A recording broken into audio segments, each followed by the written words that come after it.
I am going to ask Senator Gillibrand to state her questions. Thank you, Madam Chairwoman.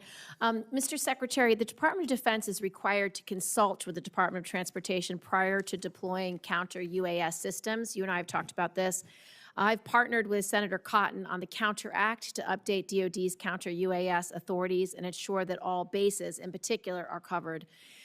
Our bill will lead to an increase in the volume of requests to the Department of Transportation for real-time execution and pre-coordination of counter-UAS packages. Unfortunately, DOT has lost numerous staff who focus on the Spectrum Engineering Office. Will you commit to increasing staffing for the Spectrum Engineering Office so the DOT is not holding up DoD's counter-UAS missions? And if not, what's your plan? So I think we can be more efficient. I think we can do more with less.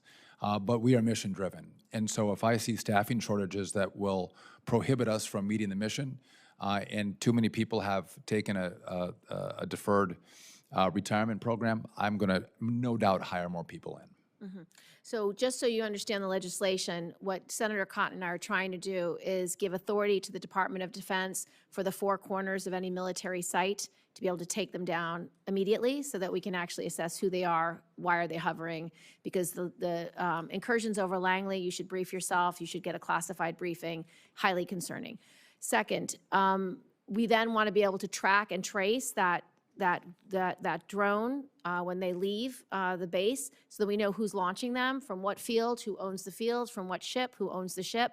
That's where we need your coordination. But it has to be instantaneously, like within the 30-minute window, or we will lose that opportunity to arguably take down or get information about an adversary. So first, I appreciate your work on this. This gets to be very complicated, but this is incredibly important. Yep. If we just look at what's happening in Ukraine and Russia, what's happening with drones is probably a wave of the future. I do think we have to think through how do we allow the commercial side of drone use to expand, and how do we still protect critical infrastructure with no-fly zones, restricting airspace. And the department the FAA has been working on that now to think through how we do both of those missions as part of the equities of FAA. Thank you. I want to ask you also about the U.S. Merchant Marine Academy. We've talked briefly about this. What is your plan to modernize it? Are you prepared to ask for the funding that you need? And are you committed to making sure our Merchant Marine Academy is on par with any other service academy in the United States? Listen, I appreciate the question. This is in Kings Point, New York. It's a beautiful place with rotting infrastructure. I was talking about this with you earlier. The midshipmen went 4 months without hot water, taking cold showers at the academy. They eat off paper plates because their dishwasher was broken. They have mold in their dorms. This is not a facility that deserves to have the name America associated with it. And we would ask for some flexibility with how we use the money that's been given. But I think we have $170 million that's been appropriated by this committee that I don't think has been effectively used. There's been roadblocks, I think, at MARAD and at the Academy. We're going to work with the Army Corps of Engineers to develop a plan on how we use the money that's been given. Yeah, I'd be grateful if you would submit the plan to me in writing into the committee so we can study it and be helpful. Absolutely. Capital investment grants. In the fiscal year 2025 continuing resolution and the bipartisan infrastructure law, we provided $3.8 billion for capital investment grant programs for new transit projects. There are 6 of these projects that are national in scope of significance. They are already signed full funding grant agreements.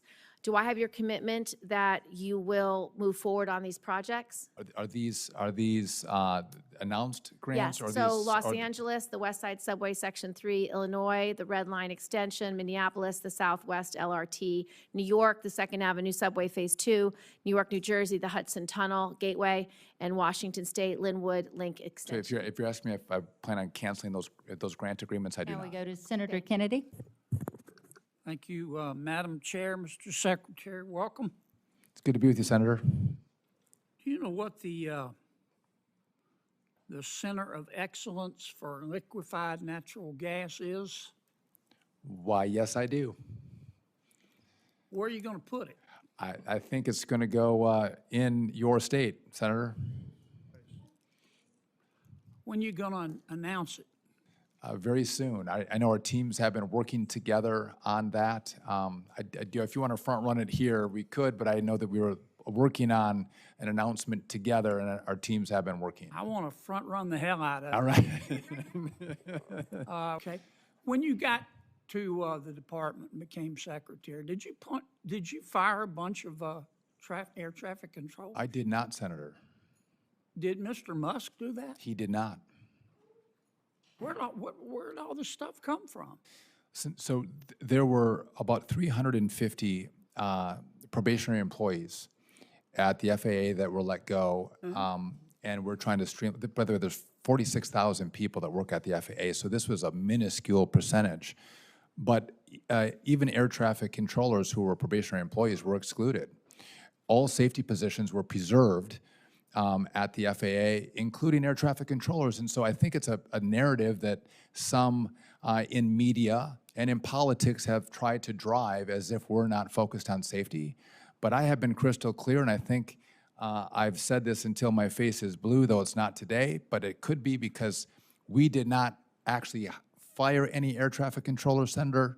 We've been hiring air traffic controllers as quickly as we can. All right. And so I don't know how many times I have to say it. Let's say it one more time. Yes. When you became secretary, look me in the eye, did you fire any air traffic controllers? I did not. Okay. And I did hire air traffic controllers. Did Mr. Musk? So by the way, Mr. Musk doesn't fire or hire anybody at the department. I do, and so no, he didn't fire anybody, including air traffic controllers. Okay. When you probably don't have to, but when most people go through TSA, they take your picture. They have a little camera there, and they say, "Look in the camera. We want to take your picture." Now, underneath it is this little bitty sign that you can barely see, and I think it's written in Sanskrit that says, "This is optional." I won't let them take my picture. I won't either, Senator. And they promised us that they destroy the data. Okay. Once again, I don't believe that Elvis is alive either. Senator Merkley and I have a bill. There's been no evidence that this has prevented any acts of terrorism.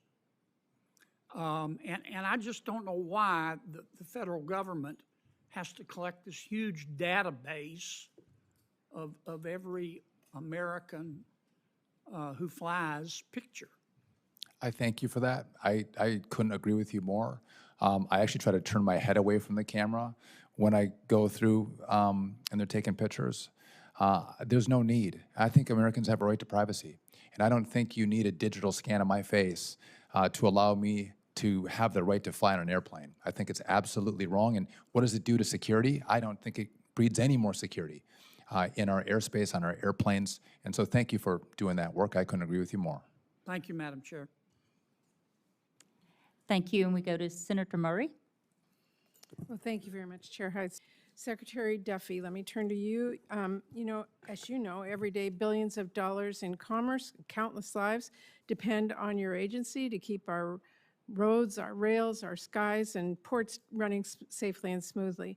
You're responsible for getting hundreds of billions of dollars provided by Congress out the door to build thousands of infrastructure projects across our country. Yet since January 20th, virtually every dollar and transportation project has been held up at some point. And you are causing a traffic jam, from freezing funding for projects to creating new hurdles by reevaluating grants that had already been approved, adding red tape by forcing unacceptable political demands on state and local transportation agencies, and outright actually canceling and cutting grants. You know, this is not normal. No prior transportation secretary has cut funding for previously awarded grants in this manner. It is really, to me, a political and partisan approach that really actually sets a terrible precedent. I know at the House Appropriations hearing yesterday, you blamed the previous administration for absolutely everything, but I just want to say this today. The last administration did not make the decision to hold up thousands of grants, had nothing to do with the new red tape that you have created, and certainly did not let go of hundreds of staff to help get those grants out the door. In fact, the last administration increased the number of grants signed from 330 in its first year to over 1,500 last year, executing more than 3,350 projects. So you can't blame Secretary Buttigieg or President Biden. It simply doesn't pass muster.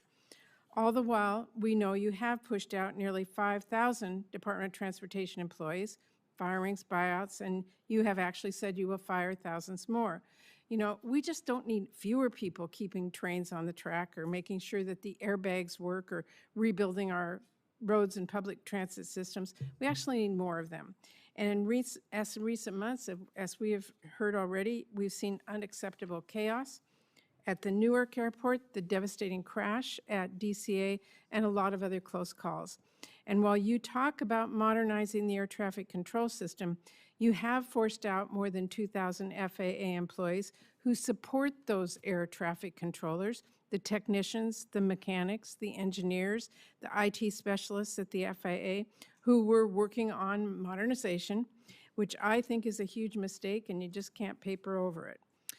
Now, regarding your recent FAA proposal, I stand ready to work with Chair Collins, along with Chair Hyde-Smith and Ranking Member Gillibrand, to make sure that Congress does provide the resources FAA needs in our fiscal year 2026 funding bill and across future years in order to address the glaring issues and failures we've seen, and to do so without shortchanging other priorities. So, Mr. Secretary, let me start with aviation safety. You've, as you know, proposed to modernize the air traffic control system. This committee does have jurisdiction over the FAA's facilities and equipment funding, but your proposal was not included in the President's 26 budget. We need the actual dollars and cents plans. So let me ask you, how many of the over 2,000 FAA employees that have been pushed out over the last few months will be needed to be brought back in order to modernize the system? I don't think any of them will need to be brought back. And I would just say there's, in the characterization of the last 3 minutes, I would disagree with much of what you said. But I do, the DOT and the FAA, we're not jobs programs. This is about a mission. And I'm committed to you and this body to accomplish that mission. And can we do more with yes? Of course we can do more with yes. And if some people who want to retire, we should let them retire. Let's bring in people who are hungry then that want to do the mission. I don't disagree with that. I appreciate that. But that's what we're doing. But what we have seen is really critical employees to the mission are now gone. As I said, technicians and mechanics. You can have all your air traffic controllers there, but if they don't have the support staff, we can't know that they're doing the job. That's what I was referring to.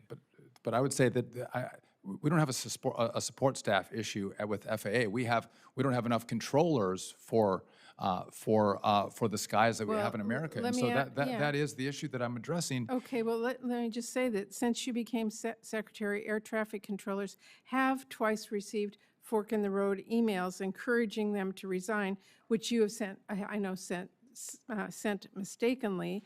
But it is. But none of them have taken it. They can't take it because they're not included. Well, they received the mail. You're an employee. You got the same email, and I just think it's really callous to suggest to controllers these emails saying your work's not valued. So do you know who sent those emails to our air traffic controllers? You can talk about the system that we have to send emails out. I think it's antiquated, old, and I just asked who. I don't know.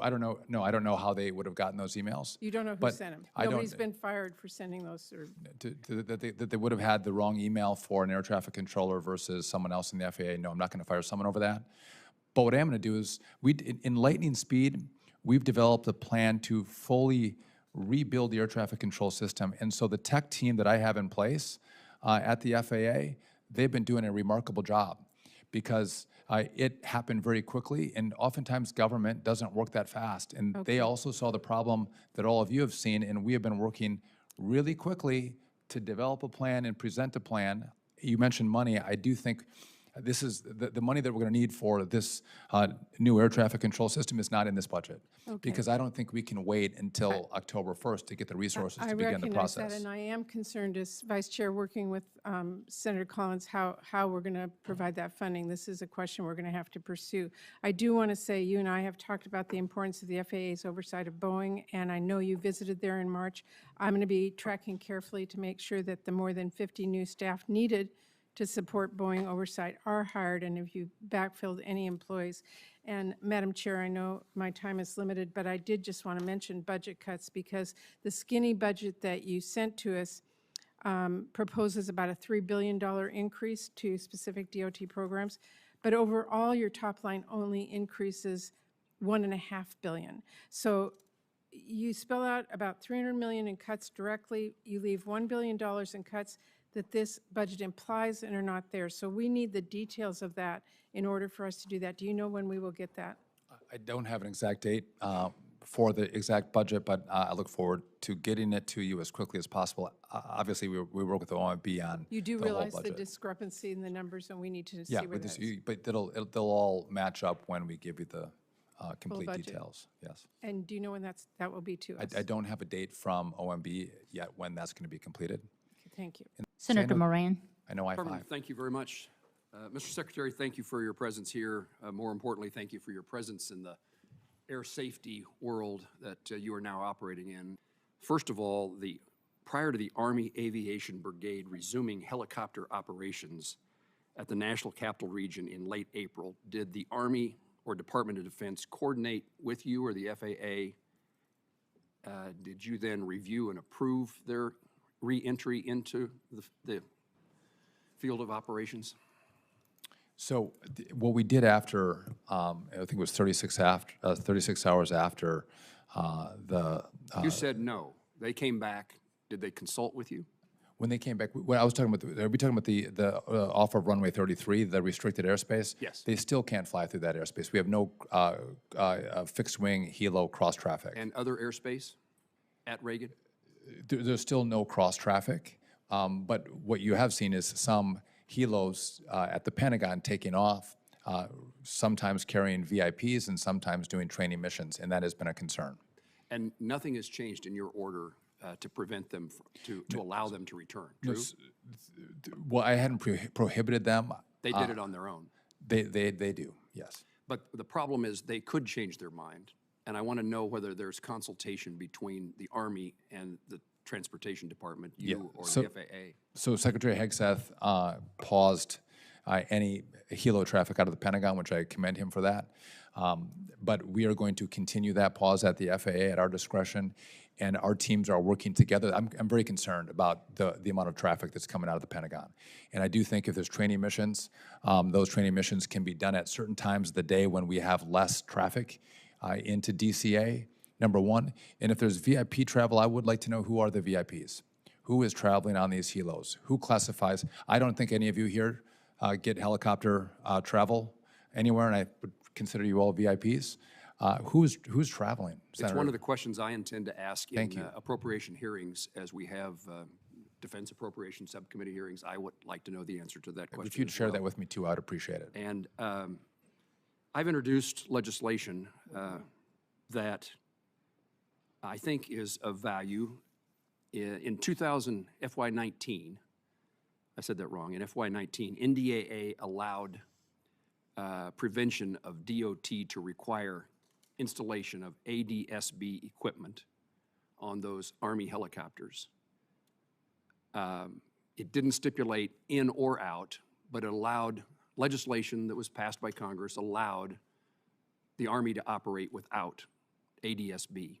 I've introduced legislation that would eliminate that NDAA provision, which I guess would put more back in your court to make decisions. Is that something that you would support or do support? It is, and I think in regard to the it's not simple to turn it on and off. It was a little more complicated than that on the aircraft. And if they're doing training missions or flying through busy airspace, ADSB out should be on. However, if there was an actual national security mission at play, true national security, how do they quickly turn it off? Because we don't want enemies to see our aircraft. All of them should have ADS-B out, activated. Thank you, Mr. Secretary. Well, I want to highlight the importance of CRISI grants. Your department has significant opportunities to increase railroad and traffic highway safety. And finally, in regard to tariffs, 1979 agreement on trade civil aircraft has been a great benefit to this country. We have trade surpluses in the aviation and aerospace world. We certainly export more than we import. And we are hoping that you will be a voice in discussions within the administration, within the cabinet, about the value of allowing this trade agreement since 1979 to work its course and let it continue to do the good things that we have been able to accomplish with an integrated supply chain that makes America #1 and allows Wichita, Kansas to be the air capital of the world. If I support the president's efforts to actually bring more manufacturing and more fair trade to this country, to our people. I've also brought up the 79 agreement. I think on net it's an $80 billion export benefit to the U.S. Aviation. So the point is well made, and I've communicated that to the powers that be in the administration. Mr. Secretary, thank you for using your position for good. Thank you.